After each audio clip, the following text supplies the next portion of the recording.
कुशल गृहिणी दिल छू लेने वाली कहानी। माफ कीजिए, मैं नहीं हूँ कुशल गृहिणी। आज सुबह से ही पता नहीं क्यों अजीब सा आलस आ रहा है।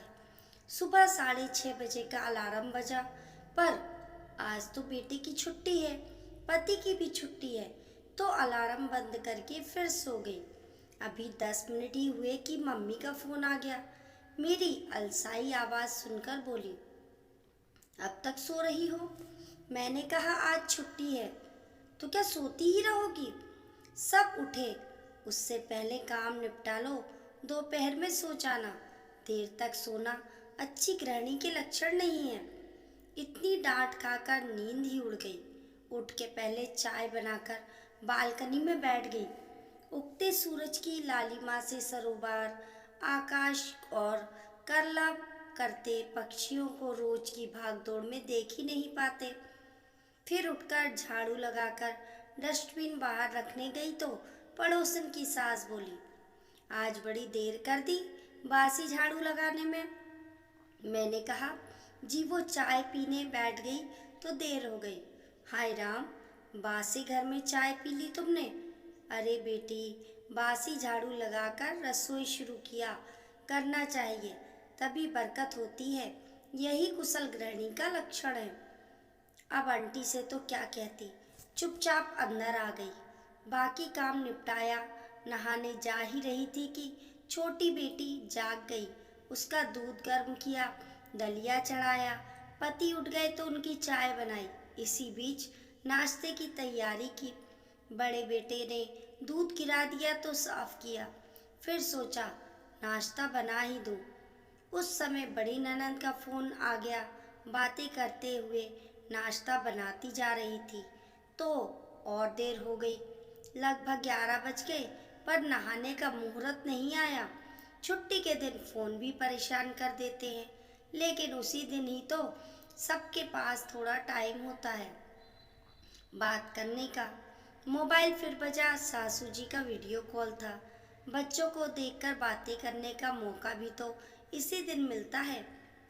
मैंने फोन उठाया, प्रणाम किया।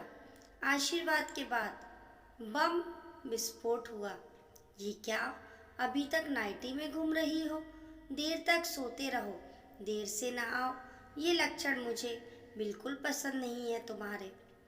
मैंने कहा, माँ कब से उठी हुई हूँ, सारा काम भी हो गया, नाश्ता भी बन गया, बस नहाने ही जा रही थी। क्या बिना नहाए नाश्ता भी बना लिया? सुबह की पूजा भी नहीं की होगी। हद है बहू तुम्हारे आलसीपन की। अच्छी गृहिणी का एक भी लक्षण नहीं है तुम्हारे पास। खैर छोड़ो, तुम्हें समझाने से कोई फायदा नहीं। 7 साल हो गए समझाते हुए, बच्चों से बात करवाओ। मैंने फोन बेटे को दिया और चुपचाप बाथरूम में चली गई। वहां शीशे के सामने खड़ी हुई सोचने लगी, क्या सही में मैं अच्छी गृहिणी नहीं हूँ? क्या वक्त पर काम नहीं हो तो आप अच्छी गृहिणी नहीं होती? इतना छोटा पैमाना है एक गृहिणी को मापने का। सब जानते हैं कि बच्चों को संभालते हुए काम करना बड़ा मुश्किल होता है।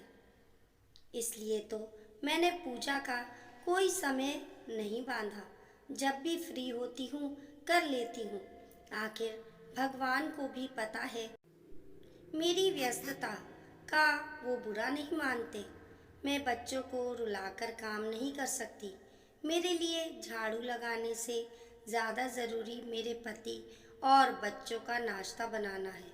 फिजूल के नियमों के लिए अभी समय नहीं है मेरे पास। बच्चों की देखभाल ज़्यादा ज़रूरी है।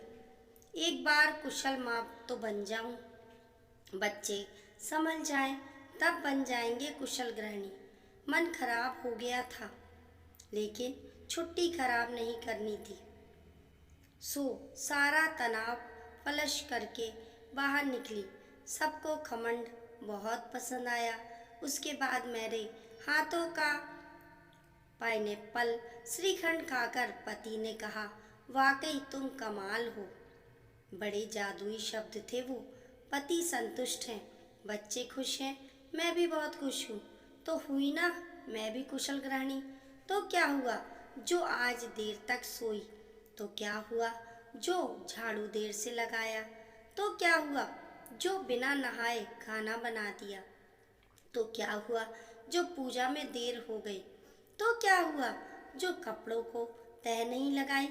तो क्या हुआ जो सिंक में बर्तन पड़े हैं? तो क्या हुआ जगह जगह खिलौने बिखरे पड़े हैं? जब मेरे बच्चे, पति और मैं खुश हैं तो अभी इस प्रश्न के मायने नहीं हैं कि मैं एक अच्छी गृहिणी हूँ या नहीं।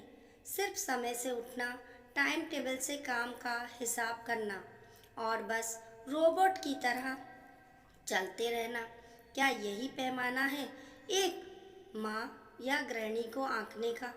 तो माफ़ कीजिए, मैं कुशल गृहिणी नहीं हूँ। इस कहानी को लेकर आप लोगों की क्या राय है, हमें कमेंट करके ज़रूर बताइए। कहानी पसंद आने पर लाइक और शेयर करें।